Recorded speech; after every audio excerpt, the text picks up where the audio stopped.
आपल्याला माहित आहे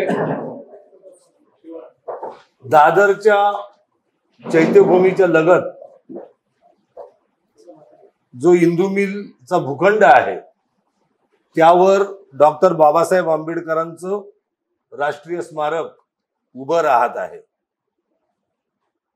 तो भूखंड मिळवण्यासाठी आंबेडकरी समाजाने, आंबेडकरी चळवळीतल्या संघटनांनी जवळजवळ 20 वर्षांचा संघर्ष केला आहे।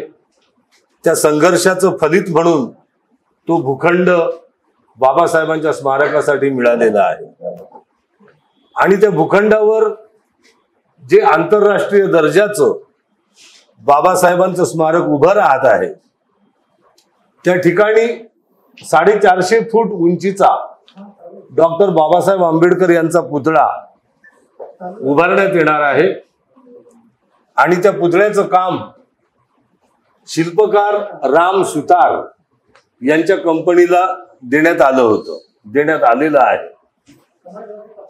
राम सुतार हे जे शिल्पकार आहेत ते आंतरराष्ट्रीय ख्यातीचे आहेत। त्यांची ख्याती मोठी आहे, त्यांचा लौकिक मोठा आहे, मात्र त्यांचं वय आता 100 वर्ष झालेलं आहे आणि कला क्षेत्रातली जाणकार मंडळी जी आहे त्यांनी दिलेल्या माहितीनुसार गेल्या 20 वर्षापासून ते स्वतः पुतळा निर्मितीच्या कामामध्ये सक्रिय नाहीत। त्यामुळे बाबासाहेब आंबेडकरांच्या त्या पुतळ्याचं काम त्यांचा मुलगा अनिल सुतार हा करत आहे आणि ते अनिल सुतार यांनी बाबासाहेब आंबेडकरांचा जो नमुना पुतळा तयार केला आहे त्या पुतळ्यामध्ये असंख्य दोष असून तो पुतळा वादग्रस्त ठरला आहे। गेले 15 दिवस हे प्रकरण मीडियामधून गाजतं आहे आणि या प्रश्नावर आम्ही डॉक्टर बाबासाहेब आंबेडकर स्मारक दक्षता समिती स्थापन केली आहे आणि त्या समितीतर्फे आज इथे ही परिषद होत आहे।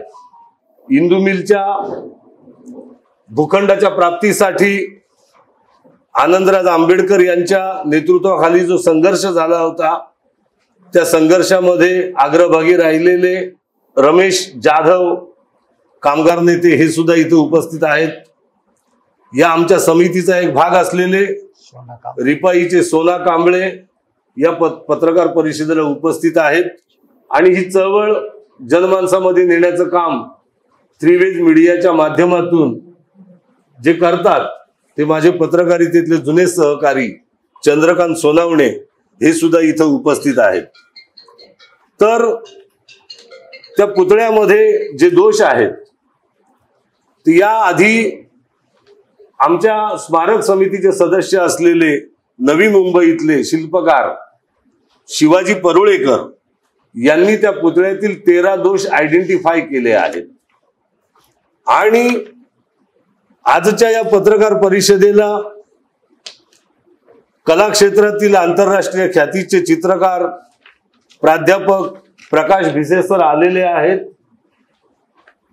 आजच्या या पत्रकार परिषदेला वृत्त छायाचित्रकार ज्यांना केंद्र सरकारने पद्मश्री देऊन गौरव केला ते सुधारक ओलवे इथं उपस्थित आहेत आणि आपल्याला माहित असेल की रिपाईचे माजी मंत्री पॅन्थर रिपब्लिकन चळवळीतले ज्येष्ठ नेते दयानंद मस्के आहेत। हे दयानंद मस्के हे स्वतः कला शिक्षक असून शिल्पकलेतले तज्ञ आहेत। ते पुण्यात सध्या स्थायिक झालेले आहेत। त्यांनी डॉक्टर बाबासाहेब आंबेडकरांचा हा पुतळा पाहिल्यानंतर एकच उद्गार काढले की हा पुतळा म्हणजे बाबासाहेबांची विटंबना आहे। तर अशा पद्धतीने या सदोष पुतळ्याला सर्व थरातून विरोध होतो आहे आणि त्या विरोधाच्या पार्श्वभूमीवर बाबासाहेबांचं व्यक्तिमत्व समर्थपणे पुतळ्यामध्ये साकारलं जाणार नसेल तर शिल्पकार बदलावा अशी आमची दक्षता समितीची मागणी आहे आणि तो शिल्पकार बदलण्याच्या बाबतीत नव्या शिल्पकाराचा शोध घ्यायचा असेल तर कला क्षेत्रातली जी मंडळी आज स्मारक समितीच्या पाठीशी उभी राहिली आहे, प्राध्यापक भिसे सरांसारखी, ते या पत्रकार परिषदेत आमचे सर्व ज्येष्ठ नेते आपल्याशी संवाद साधल्यानंतर ती मान्यवर मंडळी सुद्धा आपल्याशी बोलणार आहेत आणि समर्थ शिल्पकाराचा शोध घेण्याच्या दृष्टीने आपण काय करू शकतो हे आपल्याला सांगणार आहे. आजच्या या पत्रकार परिषदेला आपण उपस्थित सर्व पत्रकार मित्र बंधूंनो, या समितीच्या वतीनं प्रेस नोट जी वितरित करण्यात आलेली आहे ती एवढी विस्तृत आहे, सखोल आहे की त्याच्यामध्ये संपूर्ण मुद्दे कव्हर आहेत. ठळक वैशिष्ट्य म्हणजे डॉक्टर बाबासाहेब आंबेडकर एक व्यक्तिमत्व, एक विचार, एक संघर्ष, याला कोणी रॅटिफाय करण्याची जगामध्ये गरज नाही, त्याला कोणी इंडॉर्स करण्याची जगामध्ये कुणाची गरज नाही, पण त्याचं डिमिनिशिंग सुद्धा करण्याचा कुणाला नैतिक अधिकार नाही. जेव्हा मी डिमिनिशिंग म्हणतो तेव्हा त्या व्यक्तीचं व्यक्तिमत्व असतं, कर्तृत्व असतं, विचार असतो, संघर्ष असतो. आणि जेव्हा एखादा महापुरुष काळाच्या पडद्याआड जातो तेव्हा त्या महापुरुषाचं कर्तृत्व हे प्रतिमांच्या माध्यमातून जपलं जात असतं, संघर्षाच्या माध्यमातून जपलं जात असतं. परंतु सर्वसाधारण माणसाच्या मनामध्ये किंवा त्याच्या विचार प्रणालीवरती एक परिणाम करणारी असते ती त्याची व्यक्तिमत्वाची छटा.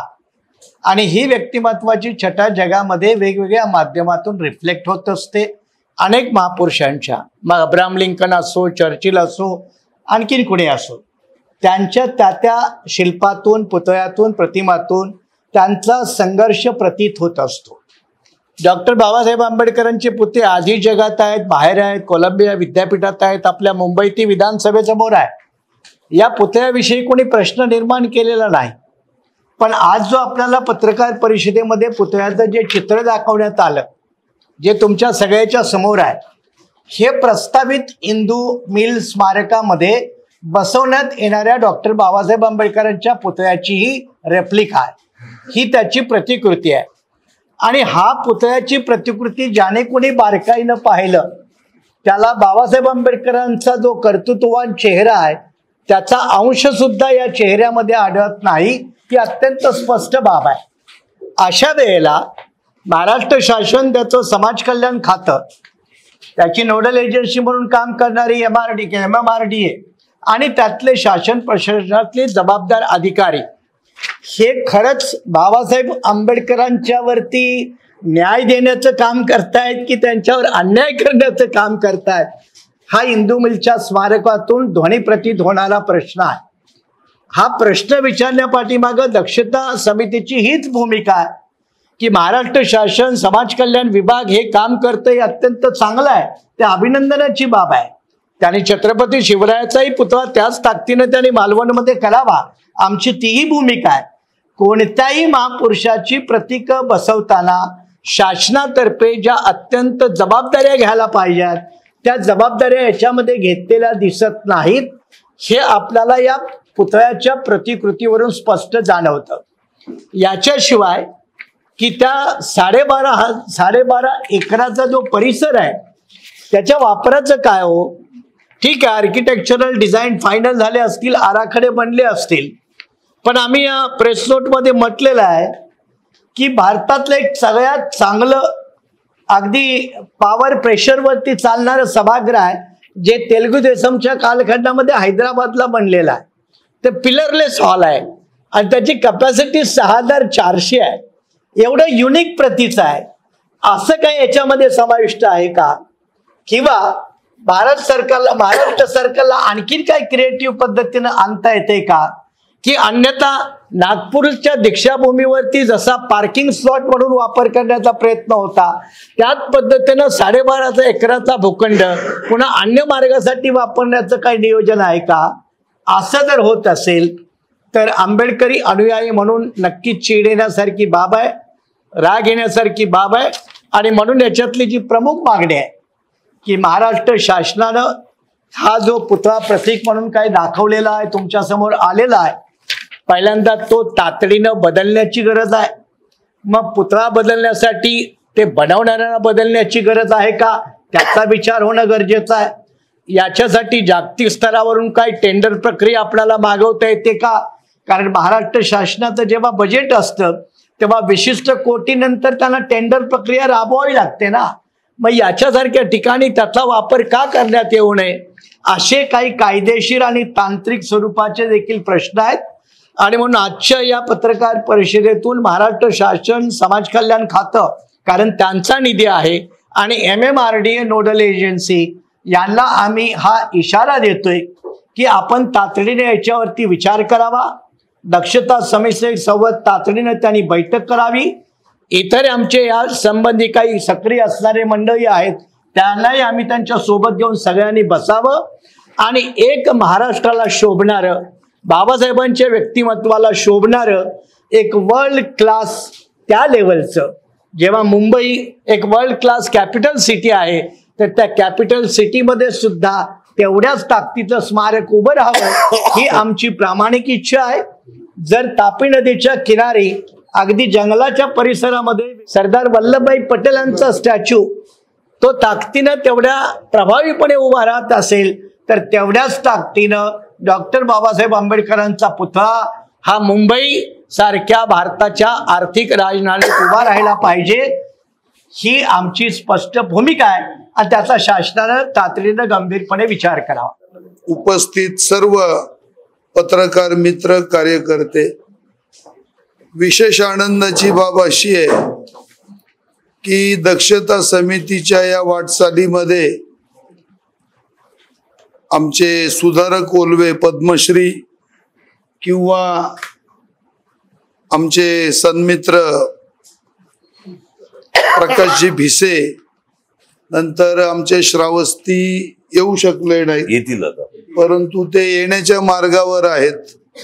अशी जी काही कला क्षेत्रातली दयानंदजी म्हस्के, म्हणजे ज्यांचा त्यावर एक अधिकार आहे त्या क्षेत्रासंबंधी, किंवा होणारा जो बाबासाहेब आंबेडकरांचा पुतळा आहे त्या पुतळ्यामधल्या कलात्मकतेच्या दृष्टीतून ज्या काही त्यांना भासणाऱ्या उणीवा हे अधिकारवाणीने सांगू शकतील अशा पद्धतीचे लोक या समितीमध्ये आल्यामुळे या समितीला एक वेगळी ताकद मिळालेली आहे. आणि दिवाकरजी शेजवळ किंवा माने साहेबांनी एवढ्या विस्तृतपणे सर्व काही सांगितलं की मला वाटतं अधिक काही सांगण्याची गरज नाही. परंतु ही जी बाब पुन्हा एकदा मी सांगतो आपल्याला की ज्या वेळेला सरदार सरोवर प्रकल्पामध्ये गुजरातमध्ये सरदार पटेलांचा पुतळा मला वाटतं तो चायनाकडून करून घेतला आणि तो पुतळा काल दिवाकरजी बोलत असताना आम्ही ही चर्चा केली आणि तो पुतळा करताना पंतप्रधान नरेंद्र मोदींनी सरदार पटेलांच्या पुतळ्या उभारणीमध्ये एवढं व्यक्तिगत लक्ष घातलं, अत्यंत बारकाईने जातीने त्यांनी लक्ष घातलं. परंतु डॉक्टर बाबासाहेब आंबेडकरांचं स्मारक जे होतं इंदू मिल या ठिकाणी, मी थोडस स्पष्टपणे बोलतो की MMRDA असेल किंवा महाराष्ट्र शासनाचं समाज कल्याण खातं असेल, यांची त्या बाबतीमध्ये जी काही मला थोडीशी अनास्था दिसते, ही अनास्था ही थोडीशी मनाला वेदना देणारी आहे. आणि म्हणून वेळ पडल्यास दक्षता समितीचे सदस्य भारताचे पंतप्रधान नरेंद्रजी मोदी यांची भेट सुद्धा घेईल, शिष्टमंडळ जाईल, पंतप्रधानांना इथल्या आतापर्यंतच्या घडामोडींची विस्तृत कल्पना देण्याचा प्रयत्न करेल. आणि डॉक्टर सुरेश माने सरांनी सांगितल्याप्रमाणे की वर्ल्ड कॅपिटल सिटी आहे आणि येणाऱ्या हजारो पिढ्या ज्यांना प्रेरणा देणारं शिल्प जे बाबासाहेब आंबेडकरांच्या पुतळ्याच्या रूपाने या ठिकाणी उभं राहणार आहे, ते तेवढंच भारदस्त, तेवढंच प्रेरणादायी आणि तेवढंच मनाला आणि विचारांना प्रेरणा देणारं ते शिल्प उभं राहावं अशी समितीची इच्छा आहे। आणि या कामी समिती आपल्या सर्वांना सोबत घेऊन पुढची वाटचाल करणार आहे। या कामी आपल्या सर्वांचा, विशेषतः पत्रकार बंधूंचा आणि हितचिंतकांचा प्रामुख्याने सक्रिय सहभाग असावा अशा तऱ्हेची आशा या ठिकाणी मी व्यक्त करतो। या समितीचा चेहरा सर्वपक्षीय आणि सर्व जातीय आहे। सर्व जाती धर्मातल्या लोकांना आम्ही या लढ्यामध्ये सोबत घेतलेला आहे।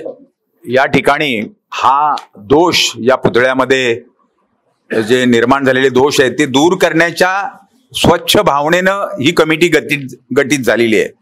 याच्यात कोणत्याही प्रकारचं राजकारण नाही किंवा कोणाला दुखवण्याचा भाग नाही। ज्यांनी तो पुतळा आता बनवायला घेतलेला आहे ते मगाशी सांगितलं दिवाकरजींनी, राम सुतारांचे, आणि राम सुतार आता अशा अवस्थेत आहेत की त्यांना चालता येत नाही, त्यांच्या वार्धक्यामुळे त्यांना फार लक्ष देता येत नाही आणि म्हणून त्यांचा मुलगा ते काम बघतोय। तर या पुतळ्यामधले जे दोष आहेत हे तज्ञ लोकांनी काढलेले दोष आहेत, ज्यांचा या क्षेत्राच्या संदर्भात बोलण्याचा अधिकार आहे। अशा लोकांनी ते दोष काढलेत आणि ते काढलेले दोष आपण त्या याच्याकडे पाहिलं, त्या चित्राकडे, तर तातडीने ते लगेच ते आपल्या सर्वांच्या लक्षात येत आहेत। आणि हा जर पुतळा असाच रेटून बसवला तर बाबासाहेबांच्या कर्तृत्वाची उंची कमी झाल्याशिवाय राहणार नाही, अशा तऱ्हेचा तो पुतळा बनवला जातोय। आणि म्हणून सर्व तज्ञ मंडळींनी याच्यातले दोष काढलेले आहेत ते सरकारने दूर करायला पाहिजेत। त्याच्यासाठी आणखी तज्ञांशी बोलायला पाहिजे आणि होणारा पुतळा हा डॉक्टर बाबासाहेब आंबेडकरांचा दर्जेदार, डौलदार आणि एक वेगळ्या प्रकारचा त्यांची उंची वाढवणारा पुतळा शासनाने निर्माण करावा। याच्यासाठी दक्षता समिती सरकारला सहकार्य करायलाही तयार आहे आणि त्या अनुषंगाने ह्या मागण्या काही ह्या अतिशयोक्ती नाही। याच्यात जे काही दिसतंय ते दूर करायला पाहिजे, कारण हे आंतरराष्ट्रीय कीर्तीचं स्मारक होणार आहे।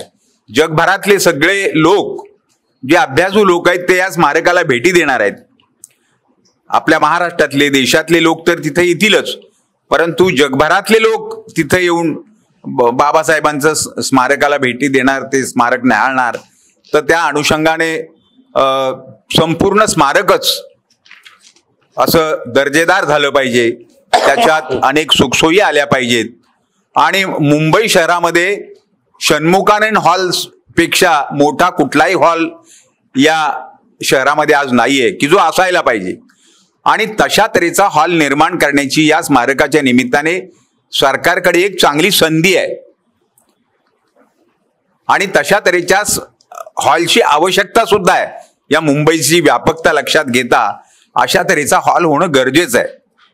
आणि त्या पार्श्वभूमीवर हैदराबादला चांगला हॉल झालेला आहे, त्याचं निरीक्षण करावं, ती माणसं इकडे आणावीत किंवा आणखी कोणी तशा तऱ्हेचं काम करणारे लोक आणावेत आणि त्यांनी या पुतळ्यामध्ये निश्चितपणे सुधारणा करावीत, स्मारकामध्ये सुधारणा कराव्यात। आणि एवढीच आमच्या दक्षता समितीची मागणी आहे। परंतु रेटून करण्याचा प्रयत्न जर केला तर मात्र आंबेडकरी जनतेला, भारतीय जनतेला, मुंबईकरांना आम्ही सोबत घेऊन निश्चितपणे आम्हाला मोठा आवाज करावा लागेल आणि मोठा आवाज करून आम्ही मग संघर्षाच्या माध्यमातनं ते भाग पाडूच, परंतु चर्चेच्या माध्यमातनं सरकारने हे केलं तर मात्र त्याला एक वेगळ्या प्रकारची झालर लागेल आणि स्मारक बाबासाहेब आंबेडकरांच्या कर्तृत्वाला शोभेल अशा तऱ्हेचं निर्माण होईल। एवढं मी या ठिकाणी बोलतो आणि थांबतो। आता सगळ्यांनी चित्रकार बोलणार आहेत, वास्तव परिस्थिती काय ती सांगितलेली आहे। पुतळ्यामध्ये दोष आहेत हे सगळ्यांना माहीत झालेलं आहे आणि आपल्याला कल्पना आहे की मालवणचा छत्रपती शिवाजी महाराजांचा पुतळा ज्या पद्धतीने बनवण्यात आला त्यामध्ये हे सिद्ध झालं की हे षडयंत्र होतं। म्हणजे नेव्ही सारख्या ज्या संस्था आहेत ज्या पाणबुड्या आणि जहाजं बनवतात त्यामध्ये थोडी पण चूक करत नाहीत। शिवाजी महाराजांच्या पुतळ्यामध्ये चूक कशी झाली तर याच्यामध्ये महापुरुषांचा अपमान करण्याचं सूत्र सरकारच्या मनामध्ये होतं असं सगळ्या देशाला कळलंय। आता डॉक्टर बाबासाहेब आंबेडकर हे छत्रपती शिवाजी महाराजांप्रमाणे या देशातल्या प्रत्येक नागरिकाला सर्व जाती धर्म पंथ लिंग यांना न्याय देणारे महापुरुष आहेत आणि मग यांचा पुतळा बनवताना सगळ्यांच्या नजरा तिकडे आहेत आणि म्हणून हा जो आत्ताचा पुतळ्याची बातमी आलेली आहे ती बातमी असं सांगते की छत्रपती शिवाजी महाराजांच्या प्रमाणेच डॉक्टर बाबासाहेब आंबेडकरांचा अपमान सरकारने करावा असा सरकारचा हेतू दिसतोय, मग ते केंद्र सरकार असू दे किंवा राज्य सरकार असू दे। आणि म्हणून मुंबईमध्ये हा पुतळा लागतोय। मुंबईचे आगरी कोळी माळी भंडारी ईस्ट इंडियन आणि आमचे मुस्लिम बांधव दफेदार साहेब इथे बसलेले आहेत, हे सर्व जाती धर्माचे लोक या पत्रकार परिषदेमध्ये आहेत। सरकारला माझी विनंती आहे की हे जे महापुरुषांचे पुतळे आहेत हे महापुरुषांचे पुतळे हे देवांचे नाहीत। ज्या माणसांनी लोकांना न्याय दिलाय आणि भारतामध्ये नवा न्याय प्रस्थापित झाला की माणसांना न्याय देण्याचं काम माणूसच करू शकतो आणि बाबासाहेब आंबेडकर हे असे महामानव आहेत, साऱ्या जगाचं लक्ष त्यांच्याकडे आहे आणि म्हणून सरकारकडून कुठलीही चूक होऊ नये याची काळजी सरकारने घ्यावी। आणि अत्यंत महत्वाचं सांगतोय की ज्या पद्धतीने मुंबईतल्या झोपडपट्ट्या मुंबईतले कोळीवाडे मुंबईतले आगरवाडे यांच्या जमिनी आज लुटल्या जात आहेत। आमच्या धारावीची जमीन अदानीला दिलेली आहे, त्यामुळे 12.5 एकर जमीन ज्या आनंदराज आंबेडकर साहेबांच्या नेतृत्वाखाली अनेकांनी संघर्ष करून मिळवली ती 12.5 एकर जमिनीमधला काही भाग अदानीला किंवा उद्योगपतीला कुठल्या जाऊ नये अशी भीती आम्हाला वाटते आणि म्हणून सुरुवातीलाच आम्ही 12.5 एकर जागा आहे याचा 7/12 स्मारक समितीच्या नावाने करावा, कारण आम्हाला म्हणजे साऱ्या देशालाच पण आम्हाला आम्ही अभिमानाने सांगतो की आगरी कोळी भंडाऱ्यांना जो जमिनीचा 7/12 आहे हा डॉक्टर बाबासाहेब आंबेडकरांनी कुळ कायद्याने दिला आणि या देशातल्या भूमिहीनांना न्याय भेटला। आता बाबासाहेबांची जी जमीन आहे ती बाबासाहेबांच्या स्मारकाला प्रामाणिकपणे पंतप्रधान नरेंद्र मोदी आणि मुख्यमंत्री देवेंद्र फडणवीस आणि महसूल मंत्री यांनी देण्याची कृपा करावी एवढी नम्र विनंती आहे। एक आंतरराष्ट्रीय ख्यातीचे शिल्पकार आहेत चंद्रजीत यादव, त्यांनी आपल्याला पत्र पाठवलं आहे या पुतळ्याबद्दल। त्या पुतळ्याबद्दल चंद्रजीत यादव सांगतात, मुळातच चेहरा जमलेला नाही, बाबासाहेबांची वैशिष्ट्य त्यात दिसत नाहीत, कोटावरचे आणि पॅन्टीवरचे फोल्ड व्यवस्थित असायला पाहिजे होते, पॅन्टवर फोल्ड जास्त प्रमाणात दाखवले गेले आहेत, ते इतके जास्त आहेत की ते फोल्ड बुटावर पण गेलेले आहेत। 3 कोटाला वरती पण खिसा असायचा त्यांच्या आणि त्याला 2-3 पेन असायचे।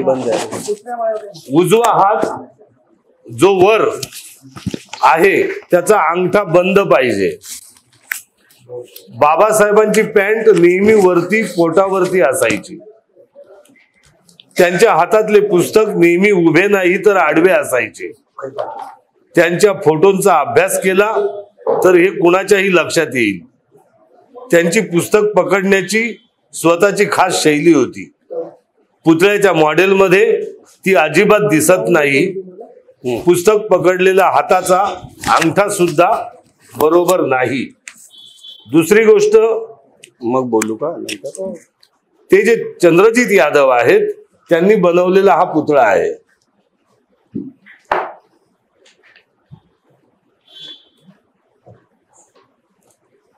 दुसरी गोष्ट, प्रमोद रामटेके नागपूरचे आहेत, नामवंत चित्रकार आहेत, त्यांनी म्हटलंय पेपर मधील फोटो जो बाबासाहेबांचा पुतळ्याचा पाहिला तो निश्चितच बाबासाहेब नाहीत। संजीव सोनपिपरे नावाचे अग्रगण्य चित्रकार आहेत, त्यांनी कळवलंय, true it isn't easy to capture the elegance and likeness of Babasaheb and very few artist can do that.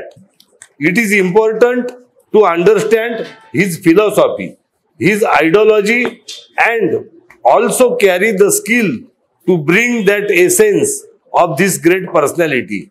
I believe senior artist Chandrajit Yadav from Mumbai can be the great choice to do this work. Sanjeev Sonpimpre. संजीव सोनपिंपरेंनी असं सांगितलंय की बाबासाहेबांचा अस्सल पुतळा साकारायचा असेल तर त्यासाठी चंद्रजित यादव यांच्यासारख्या शिल्पकाराची गरज आहे. तर यानंतर आपल्याशी प्राध्यापक प्रकाश भिसे सर संवाद साधतील. आता बऱ्याच वक्त्यांनी, मान्यवर वक्त्यांनी बाबासाहेबांच्या पुतळ्याबद्दल आणि त्याच्या होणाऱ्या कामाबद्दल, तर याच्या अगोदर आता जे शिल्पकार चंद्रजित यादव आहेत त्यांनी बाबासाहेबांच्या गेले 10 वर्ष झालं काम करतात पुतळ्यावर. त्याच्यातली प्रसिद्ध त्यांची शिल्प लोणारचा बाबासाहेबांचा पुतळा, तंत्रशिक्षण विद्यापीठ, विट्याचा पुतळा, तासगावचा पुतळा, पुन्हा डॉक्टर बाबासाहेब आंबेडकर संभाजीनगर आताच्या तिथला पुतळा. आणि हे पुतळे बघून म्हणजे विट्याच्या उद्घाटनाच्या वेळेला शिल्पकार चंद्रजित यांनी सांगितलेलं की त्यावेळचे मुख्यमंत्री विलासरावजी देशमुख यांनी तो पुतळा बघून इतके ते खुश झाले की देशात मी अनेक पुतळ्यांचं उद्घाटन केलं पण असा बाबासाहेबांचा पुतळा बघितला नाही. त्यानंतर ह्या पुतळ्यामध्ये किंवा बाबासाहेबांवर काम करणारे अनेक लोक आहेत. त्याच्यापैकी चित्रकार अनिल नाईक हे सुद्धा जे महाडची मोठी पेंटिंग्स आहेत जी 15-15 फुटाची, हे जवळजवळ 3 वर्ष ते करत होते. आणि त्यांना ते मार्गदर्शन त्यावेळेचे पीपल एज्युकेशन सोसायटीचे अध्यक्ष मला वाटतं तळवटकर साहेब ते पूर्ण गाईड करत होते. आणि अशा पद्धतीचे तज्ज्ञ माणसं जे बाबासाहेबांवर बरेच वर्ष, आता दुर्दैवाने दिलीप बडे सर बाबासाहेबांवर बरेच वर्ष काम करत होते. आंबेडकरांची जी बाबासाहेबांची जे मंत्रालयातलं पोर्ट्रेट आहे जे 10 फुटी ते त्यांच्याच हातचे आहे. परत आपले मस्के गुरुजी आहेत, हे सुद्धा बाबासाहेबांवर भरपूर काम केलेलं आहे. आता आम्ही चित्रकार म्हणून जरी त्याच्याकडे बघत असलो तर खऱ्या अर्थाने यांना अधिकार जातो, पण त्यासाठी तज्ज्ञ समिती नेमावी की ज्यांनी बाबासाहेबांवर काम केलेलं आहे, अशी माझी प्रामाणिक इच्छा आहे. त्याच्यामध्ये आमचा पद्मश्री जे राम सुतार आहे हे फार मोठं व्यक्तिमत्व आहे. त्यांच्याशी एवढं आम्ही बोलू शकत नाही आहे कारण त्यांचं कार्य पण फार मोठं आहे. कारण गेल्या 22 तारखेला मला वाटतं दिल्लीला एक मोठा ललित कलामध्ये त्यांच्या पुतळ्यांचा, त्यांनी बनवलेल्या मूर्तींचा फार मोठा शो झालेला आहे. आणि जर तुमच्या माहितीसाठी त्यांची एक मुलाखत आहे, ती जर तुम्ही म्हणत असाल तर मी वाचून दाखवतो की राम सुतार सर असे म्हणतात की मी माझ्या कामाकडे तटस्थतेने पाहतो व नवीन नवीन काय करता येईल याचा सतत विचार करतो असे सुतार सांगतात. आत्तापर्यंत देशातील सर्व महान नेत्यांची शिल्पे मी घडवली, पण मी छत्रपती शिवाजी महाराजांची व अयोध्येतील राम मंदिराजवळील उभारले जाणारे प्रभू रामचंद्राचे शिल्प साकारताना मनाला मिळणारे समाधान वेगळे आहे. पुतळा ज्याचा घडवायचा त्याच्या व्यक्तिमत्वाचा व त्याच्या स्वभावाचा अभ्यास अधिक महत्त्वाचा.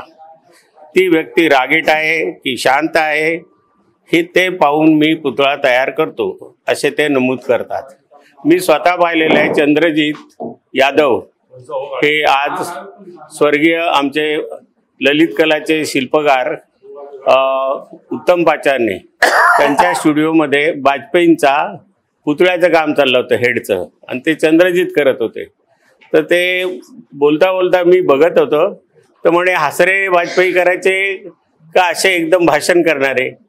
तर त्यांनी ते भाषण करणारे वाजपेयीचा लायकनेस आणला. इतका त्यांच्या माती कामावर कमांड आहे त्यांचा स्वतः. जर तुम्ही जर निवडणार असाल तर त्या पुतळ्यासाठी तज्ज्ञ समिती असावी सिलेक्शनसाठी, तरच त्या पुतळ्याला हे द्यावं अशी माझी प्रामाणिक इच्छा आहे. आता जे काही मान्यवरांनी सांगितले, ज्या पोस्टर सरांनी आता वाचून दाखवले, मी सगळ्यांशी संपर्क साधून त्या पोस्टर सरांकडे मी पाठवले कारण मला उशीर होईल याची जाणीव होती. आणि दुसरी गोष्ट अशी आहे की जे वर्णन आता सरांनी केलेलं आहे त्याच्या अगोदर मी एक माझा छोटासा किस्सा सांगतो. मी जेव्हा लेक्चरर म्हणून लागलो त्यावेळेस मला मिरजेमध्ये एक मिशन हॉस्पिटल आहे मोठं, तर तिथलं शिष्टमंडळ विद्यार्थ्याचं माझ्याकडे आलं की सर आम्हाला बाबासाहेबांचं OPD मध्ये चित्रण लावायचं आहे तर आपण एक करून द्यावं, किती घ्याल? मी म्हटलं पैसा काय नको, बाबासाहेबांमुळे मी आहे त्यामुळं माझंही कर्तव्य म्हणतं की त्यांच्यासाठी काय करता आलं तर मला फक्त द्यायचंच असेल तर मटेरियल खर्च द्या म्हटलं. आणि नंतर ज्यावेळेस मी काम करायला बसलो, रूममध्ये एकटा होतो सर. एकटा असताना रेखाटन केलं, लायकनेस आला आणि रंगवायला घेतल्यानंतर मात्र माझ्या अंगातून घामाच्या धारा सुरू झाल्या की ठीक आहे लायकनेस आला, आता चित्रणामध्ये अनेक तत्व पाळून काम करावं लागतं. बाबासाहेब हे ह्याच्यात मला कसे सामावून घेता येतील आणि बाबासाहेबांची विद्वत्ता माझ्या रंगातून कशी दिसेल. ज्या बाबासाहेबांना बघितल्यानंतर प्रत्येक माणसाला वाटतं की यस हे माझा आधारस्तंभ आहे, माझ्या जगण्याचा आधार आहे, माझ्या प्रगतीची पंख आहेत, हे फिलिंग आल्यामुळं मी हे पेंट करू शकू की नाही हा प्रश्न पडल्यामुळं मला घाम फुटला एकटा असताना. वास्तविक मी अनेक प्रात्यक्षिकं दिलं, तिथं दिग्गज मंडळी माझ्या पाठीमागे असतात, हजारो विद्यार्थी समोर असतात, त्यावेळेस घाम नाही फुटला, पण एकांतात मला तो घाम फुटला. तर ही संवेदना जो शिल्पकार शिल्पबद्ध करेल, माझी रिक्वेस्ट सर्वांना हीच आहे की तज्ञ कमिटी नियुक्त करून बाबासाहेबांच्या समग्र तत्वज्ञानाला, सामाजिक नीतिमत्तेला, समतेला, न्यायाला, स्वातंत्र्याला, बंधुत्वाला न्याय देणारं शिल्प ज्या शिल्पकाराच्या हातून घडेल अशांना आपण ते काम द्यावं, जेणेकरून चैत्यभूमीमध्ये आणि आता होणारं हिंदू मिलमध्ये हजारो लाखोच्या संख्येनं बाबासाहेबाला वंदन करण्यासाठी, अभिवादन करण्यासाठी किंवा थँक्स म्हणण्यासाठी जनमानस असा कुठल्याच नेत्याच्या ठिकाणी जात नाही, तिथं येतो. तर त्यांच्या पुढे आदर्श व्यक्तिमत्व काय असावं, तर ते कलेच्या मूलतत्वामधून त्यालाही न्याय देणारा असावं आणि बाबासाहेबाच्या एकंदर ज्ञानाला, प्रतिभेला, त्यांनी दिलेल्या भारतीय संविधानातील मूलतत्वाला ज्ञान देईल असं शिल्पांकन करावं. असं शिल्प करणारा आता आपल्या देशामध्ये चंद्रजित यादव शिल्पकार आहेत, कारण ते ड्रॉइंगचे मूळ त्यांनी शिक्षण पूर्ण केलेलं आहे, चित्रकार म्हणून सुद्धा केलेलं आहे, त्यामुळे त्यांना बारकावे माहीत आहेत आणि ते इतकं इझिली काम करतात की आपल्या अपेक्षेला ते तंतोतंत उतरतील. आणि एवढंच नाही तर तुम्ही काय सजेशन देत असाल तर ते सुद्धा त्यांच्या मातीतून, त्यांच्या शिल्पातून ते तुम्हाला 100% योगदान देतील. बाबासाहेबाला खरं न्याय ते देऊ शकतील अशी माझी धारणा आहे, नव्हे तो अनुभव पण आहे. ते त्यांचं प्रत्यक्ष स्टुडिओत आपण जेव्हा जाऊ तेव्हा त्यांची हजारो कामं तुम्हाला बघायला मिळतील. आणि बाबासाहेबाचं सुद्धा मी तुम्हाला एक पाठवलं आहे उदाहरण म्हणून. तर माझी सर्वांना रिक्वेस्ट आहे की त्याचा विचार सर्व कमिटीने करावा. धन्यवाद. 2 शब्द बोलायला दिल्याबद्दल थँक्यू. पुतळ्यामध्ये दोष आहेत, म्हणजे तो फोटो बघितलात माझ्याकडे, मी जवळजवळ गेले 25-30 वर्षापासून बाबासाहेबांचे फोटोग्राफ जमा करतो आणि त्याचं प्रदर्शन पूर्ण देशात लावतो, जे ओरिजिनल फोटोग्राफ्स आहेत. तर त्याचा कुठेही अभ्यास झालेला दिसत नाहीये. आणि ही भूमिका जी आहे आमच्या याची ती सरकार विरोधी नाहीये, एक मानसिकतेच्या विरोधी आहेत. मला एक नमूद करून सांगायचंय की आमची एक आता भाषा तयार झालेली आहे, जशी साहित्यात झाली आहेत तसे चित्रकलेमध्ये पण आमचे स्वतःचे ऍस्थेटिक तयार झालेले आहेत. तर अगोदर 50 वर्षाची किंवा 75 वर्षापूर्वी ऍस्थेटिक राहिलेले नाहीयेत. ती समज, जसे गंगत तावडेंनी सांगितलं की आमची समज तयार झालेली आहे आणि त्या समजेनुसार प्रतिमा बघून, त्याचे दृश्य बघून ती प्रतिमा करायला पाहिजे. आणि एवढ्या उत्तुंग म्हणजे पूर्ण देशात पुतळा आहेत, पूर्ण प्रत्येक देशात पुतळा आहे, पण हा जो पुतळा आहे तो जगातील मोठ्या शहरात आणि ते सेंटर आंतरदेशीय असायला हवं, जेणेकरून प्रत्येक येणाऱ्या माणसाचा तो अभिमान असायला पाहिजे. आणि इट्स अन इन्स्पायरिंग, जसं कोलंबियामध्ये आहे किंवा साऊथ आफ्रिकेमध्ये आहेत, रियाज कोमोचे स्टॅच्यूज साऊथ आफ्रिकेमध्ये आहे, 12 स्टॅच्यूज त्यांनी एका पद्धतीने लावले. तर प्रत्येक देशात आहे, तर त्या देशाचा आणि त्या माणसाचा, बाबासाहेबांचा एक सन्मान करून ती प्रतिकृती तयार करावी. आणि वडिलांचं मुलामध्येच येतं असं नाही किंवा दुसऱ्या कंपनी करून न घेता मला वाटतं भरपूर त्याच्याकडे सायंटिफिक पद्धतीने करून करायला पाहिजे आणि एक मोठं चांगलं मुंबईसाठी ते स्मारक तयार झालं पाहिजे. आणि सर्वांनी इंदू मिल मध्ये जो स्मारक तयार होतं इंदू मिलच्या जागेवरती आणि त्या तिथे जो उभारण्यात येणारा पुतळा आहे त्याच्यातले सगळ्यांनी दोष आपल्या समोर दाखवलेले आहेत. हा सदोष पुतळा तिथे उभारण्याचा प्रयत्न इथं सुरू आहे. सुरुवातीच्या ही पत्रकार परिषद सुरू झाल्याबरोबर आम्ही सर्वांनी आपल्याला तो पुतळा दाखवलेला आहे आणि तो मोठ्या प्रमाणावरती समाज माध्यम सोशल मीडियावरती व्हायरल आहे आणि समाजामध्ये त्याच्याबद्दल खूप तीव्र भावना व्यक्त होत आहेत. या सगळ्या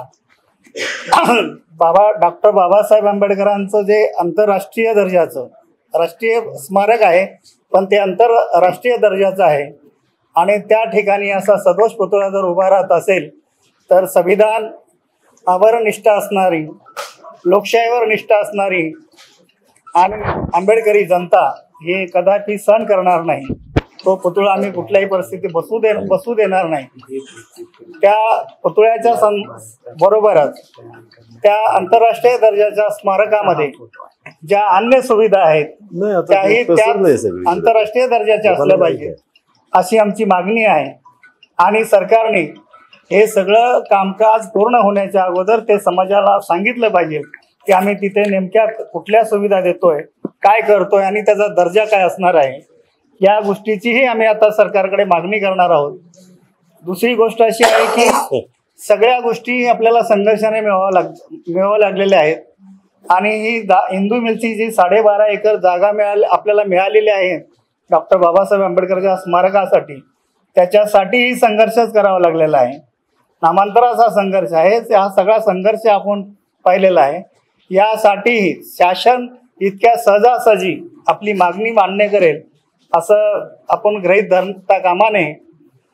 तर माझं असं सगळ्याला एक विनंती आहे की हा सब्जेक्ट जो आहे तो समितीपुरता किंवा आपल्या स्वतःपुरता मर्यादित न ठेवता समाजामध्ये, आंबेडकरी समाजामध्ये, लोकशाही आणि संविधानावरती निष्ठा असणाऱ्या समाजामध्ये ह्या विषयावरती काम होणं, जनजागृती होणं खूप गरजेचं आहे. कालच दिवाकरजी शेजवळ आणि काही समितीच्या काही सदस्यांना कल्पना देऊन मी काल नवी मुंबईमध्ये या संदर्भात एक बैठक घेतली होती. आज नवी मुंबईवरून 3-4 लोक या ठिकाणी उपस्थित आहेत. मीटिंग खूप चांगली झाली सगळी आणि आंबेडकरी समाजामधले जे राजाराम पाटील साहेब होते ते त्या मीटिंगला उपस्थित आणि खूप समाजातले खूप चांगली लोक त्या बैठकीला उपस्थित होते. अधिकारी वर्ग, रिटायरमेंट झालेले जे मोठ्या पदावरती असणारी लोक त्या ठिकाणी उपस्थित होते आणि ते मीटिंगचं ज्यावेळेस त्यांनी मीटिंग 2 वाजता संपली आणि 2 ते 4च्या दरम्यान मी त्याच भागात होतो. तर त्यांनी ज्यांच्याशी संपर्क साधला अशांनी फोन करून सांगितलं की आम्हाला ह्या समितीच्या कामामध्ये सहभागी करून घ्या आणि जो फोटो तुम्ही सांगताय, जो फोटो दाखवताय तो फोटो बाबासाहेब आंबेडकरांचा असूच शकत नाही. तो तशा पद्धतीचा पुतळा हा आम्ही कधीच उभा राहू देणार नाही. आपल्या सगळ्याची भूमिका आहे आणि हा लढा म्हणून आपण ह्याच्याकडे आज पाहतोय आहोत. शासनाला आपण आता मागणी करत आहोत की हे सगळं दुरुस्ती करा. सदोष पुतळा आहे तो दुरुस्त करून पुतळा उभा करा अशी आपली प्रमुख मागणी आहे. या ठिकाणी 3-4 बैठका झाल्या. अनेक लोक या ठिकाणी समितीचे सदस्य आहेत आपल्या सगळ्याच्या सहकार्यानं आणि ही मोठी एक लढाई आहे आपली या सगळ्याची. हे जे स्मारक होत आहे आणि त्या ठिकाणी जे काम होत आहे ते काय खूप स्वखुशीने ते करत नाहीत, मजबूर आहे ते हे काम करण्यासाठी. त्याच्यामुळे त्या कामाला विलंबही होतोय. या सगळ्या आहे पण आपल्याला हे सगळं आपल्याला करून घ्यायचं आहे. या मुंबई आणि महाराष्ट्राच्या आणि ह्या देशाचं वैभव या पुढील काळात हे स्मारक ठरणार आहे. मी या ठिकाणी आपण सगळेजण आलात त्याबद्दल सगळ्यांचे आभार मानतो आणि ही पत्रकार परिषद इथेच संपली असं जाहीर करतो.